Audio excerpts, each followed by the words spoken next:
بسم اللہ الرحمن الرحیم۔ السلام علیکم ورحمۃ اللہ وبرکاتہ۔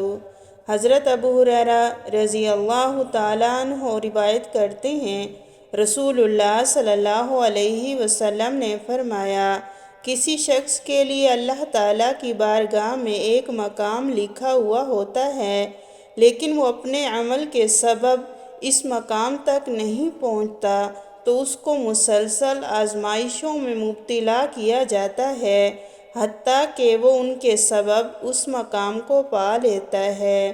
مستدرک امام حاکم، حدیث نمبر 1274۔ حضرت جابر بن عبداللہ رضی اللہ تعالیٰ عنہ سے روایت ہے کہ رسول اللہ صلی اللہ علیہ وسلم ایک انصاری خاتون کی عیادت کو تشریف لے گئے۔